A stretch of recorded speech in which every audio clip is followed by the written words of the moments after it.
this video, I'm going to do an actual painting tutorial, kinda step by step, sorta. People love terrain. I love terrain.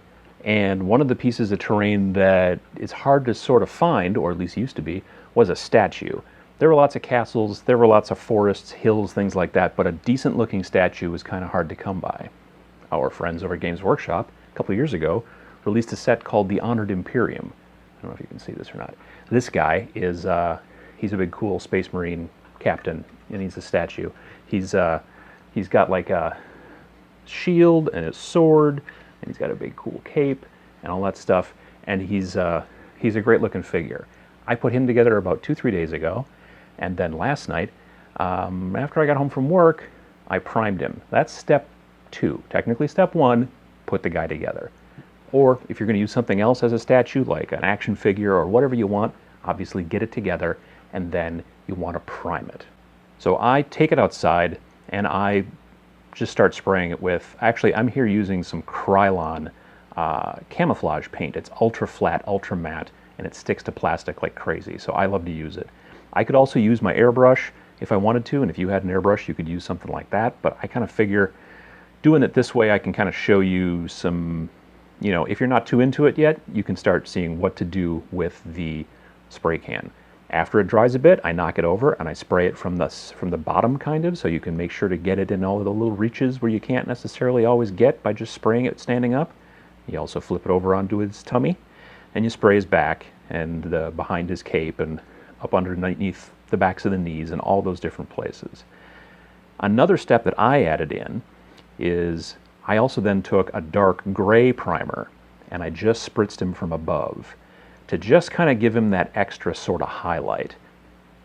It works out relatively well, but it's not super necessary. So once he's all properly highlighted and he's got all of his parts all primed and everything like that, he's going to look a little bit like this. Now, he's kind of hard in this lighting and with not a very bright background back here. He doesn't look like he's real well highlighted, but he is. He's pretty well highlighted. It's subtle. I didn't want to hit him with white from above and get that real kind of, you know, bright lighting effect, but I wanted him to look a little bit more like he's lit from above a little bit. It's not super important, but it's an extra step you can take if you want. This is a crappy brush. This is a crappy brush from the craft store. It's been sitting around in my basement for quite some time. This is the kind of thing that you want for step 3. Step 3 is going to be dry brushing the bronze color onto the model, okay? The bronze color I'm going to be using here is, I don't know what the hell it is, Rune Lord Brass from Games Workshop. And what I'm doing here is just, I don't know if you're familiar with dry brushing or not, but it's real simple. You're basically just going to take a little bit of this stuff and we're going to dip our brush in there. I'm not even getting the brush wet with water. I'm just getting it on here because I want to have a little bit of, this is just a simple paper plate that's got that waxy finish. It's kind of nice for spreading the paint around sometimes as a palette and kind of using it that way. But once I've taken my brush and I've taken and gotten a load of paint onto it, the trick next is to get the paint kind of off. I know it seems counterintuitive, but if you've ever done dry brushing before, you know exactly what I'm talking about. You get a bunch of paint onto the brush, and then you get a lot of the paint off. Now you've got this brush which is mostly dry. The trick about the dry brush is that it will only put paint on the raised edges if you do it right. So we've got this set up, and I always like to brush straight down. The reason I like to brush straight down is because then it seems as if the oxidization, the things that turn this piece of bronze into something that's a lot darker, it's almost black, the reason you do it is so that it looks as if the bright parts are on top again. It's all about trying to trick the eye into thinking that the light is hitting whatever you're painting, whether it's a figure or whether it's a piece of terrain or whatever. You want it to look like the light's hitting it from above. If the light's hitting it from below, that's unnatural to our eye. So we're just going to keep doing the dry brushing like this, and we're getting it nice and covered, but not too much. And again, it's all strokes down. Now you can see he's starting to look a little bit brassy. You can kind of see how he's got a little bit of a bronze thing going on. So you just keep on doing this, putting paint on the brush, and then dry brushing it off on your paper towel, and then brushing it down. And you want to catch him in all the different spots. So what I'm going to do is I'm going to finish him up real quick, and then I'm going to come back to the next step. So just sit right there, don't move, don't.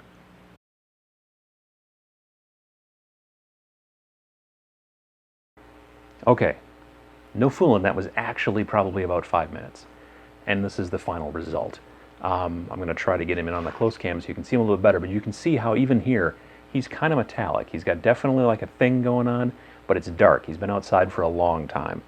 So here you can see he's got a lot of the brassy, bronzy color all over the model, but mainly just from the top down. That's the whole point, is that you want him to look, again, like the light's hitting him from above, but also if he's standing out in the rain and the wind, things are hitting him in the top surface, but they're kind of collecting in the little extra surfaces below. So again, it was just this kind of brush, big, fat, cheap craft store brush, any kind of metallic that you want. I happen to use a brass here, but you could use bronze. It's kind of a bronzy brass, actually. And then all you do is you just brush straight down, and you just go down. You don't go up and down too much, unless you need to scrub like in a weird spot, but for the most part, you're just straight down. So you're like this, and you're just straight down, over and over and over. And that's what you get.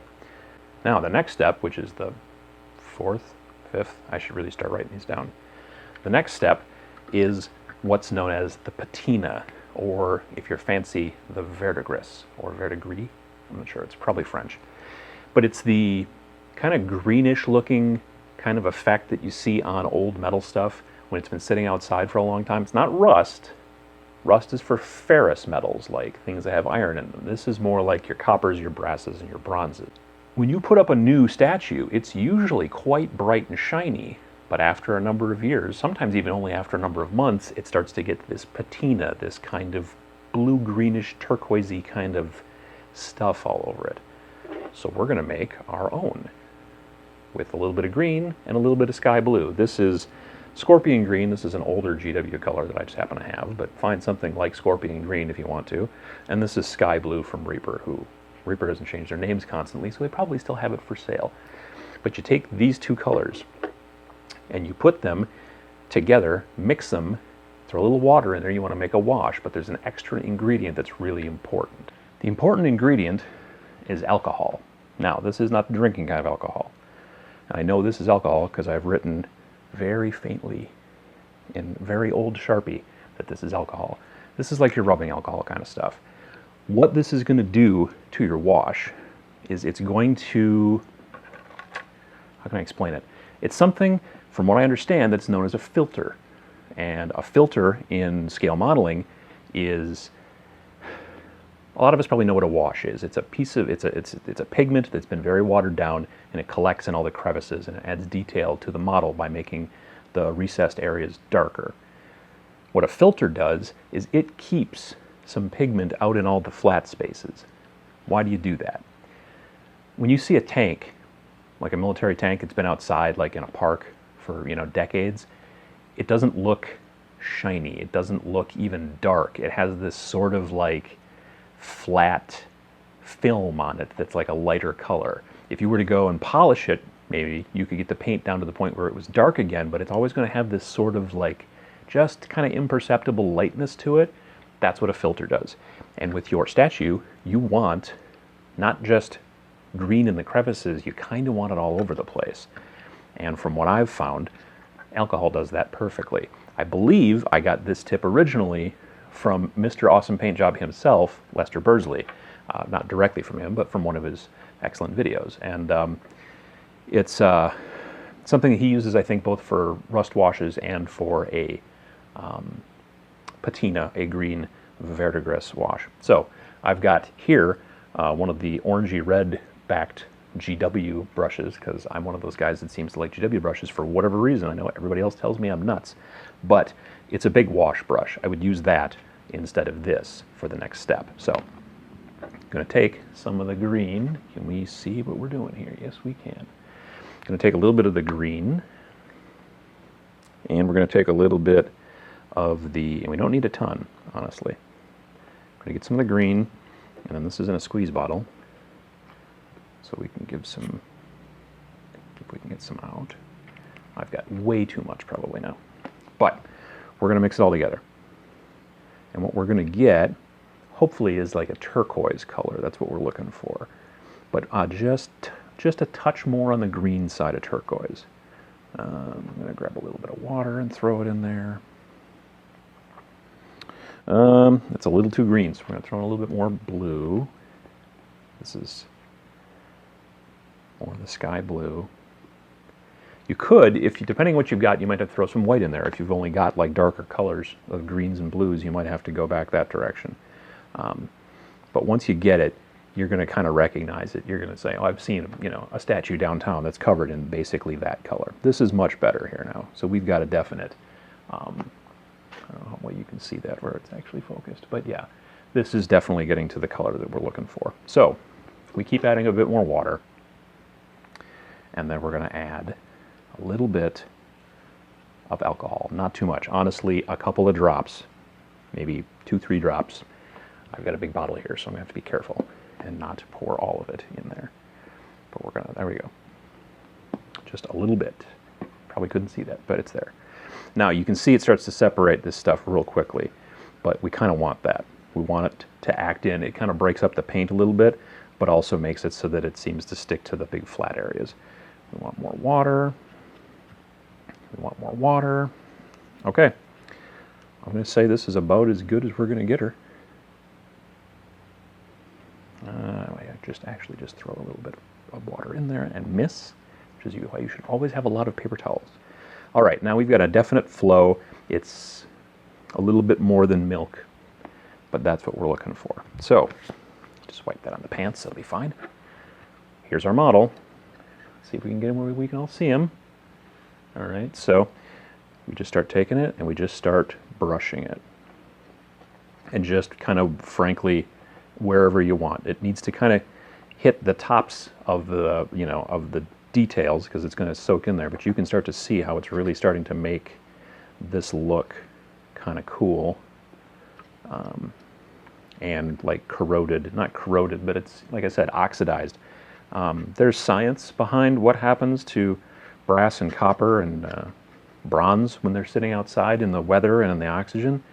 I'm just going to call it oxidization because it seems like it's probably what it is. But here you can already start to see, in theory, I can't quite see my monitor from here, but you can start to see where it's going to start to get into all the little detail spots and really start to make this look. I think the color that I picked for here is just about right. It's a very kind of greenish, but still got a little bit of blue, and it's a real light color. It's not a mint. It's a little bit more blue than that. But you're going to want to get it in all the different little crevices and all the different little spots. And it will take a while. So I think I'm going to stop this again and show you what it looks like once I've got it all completely covered. And then that should be pretty much it.